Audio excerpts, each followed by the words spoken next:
शिव शंकर भगवान की जय, माता पार्वती की जय, शिव गणों की जय, नमः पार्वती पते, हर हर महादेव। मोक्ष का और मुक्ति का उपाय बताया गया है। श्री कृष्ण जो अपने हृदय में शक्ति सहित भगवान शिव का दर्शन करते हैं, उन्हीं को सनातन शांति प्राप्त होती है, दूसरों को नहीं।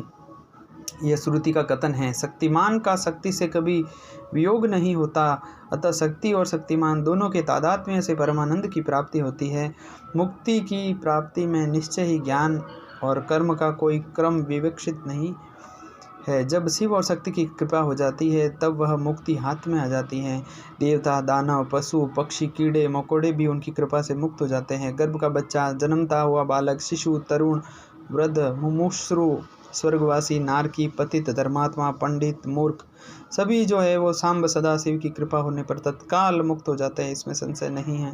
परमेश्वर अपनी स्वाभाविक करुणा से अयोग्य भक्तों के भी विविध मलों यानी बंधनों, मोह माया, उनको दूर करके उन पर कृपा करते हैं, इसमें संदेह नहीं है। भगवान की कृपा से ही भक्ति मिलती है, भक्ति से उनकी कृपा मिलती है। अवस्था भेद का विचार करके विद्वान पुरुष इस विषय में मोहित नहीं होता। कृपा प्रसाद पूर्वक जो यह भक्ति होती है, भोग और मोक्ष दोनों देती है। उसे मनुष्य एक जन्म में नहीं प्राप्त कर सकता। अनेक जन्मों तक स्रोत स्मार्त कर्मों का अनुष्ठान करके सिद्ध हुए विरक्त एवं ज्ञान संपन्न पुरुषों पर महेश्वर प्रसन्न होते हैं और कृपा करते हैं। देवेश्वर शिव के प्रसन्न होने पर उस पशु यानी जीव में बुद्धि पूर्वक थोड़ी सी भक्ति का उदय होता है। तब वह अनुभव करने लगता है कि भगवान शिव मेरे स्वामी हैं। फिर तपस्या पूर्वक वह नाना प्रकार के शैव धर्मों के पालन में संलग्न होता है। उन धर्मों के पालन में बारंबार लगे रहने से उसके हृदय में पराभक्ति का प्रादुर्भाव होता है। उस पराभक्ति से परमेश्वर का परम प्रसाद उपलब्ध होता है। उस प्रसाद से संपूर्ण पापों से छुटकारा मिल जाता है और छुटकारा मिल जाने पर परमानंद की प्राप्ति होती है। जिस मनुष्य का भगवान शिव में थोड़ा सा भी भक्तिभाव है, वह 3 जन्मों के बाद अवश्य मुक्त हो जाता है। उसी संसार में योनि तंत्र में पीड़ा नहीं झेलनी पड़ती।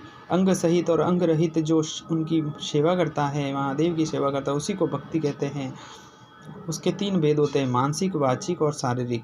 शिव के रूप आदि का जो चिंतन है उसे मानसिक सेवा कहते हैं। जप आदि वाचिक सेवा है, पूजन आदि कर्म शारीरिक सेवा है।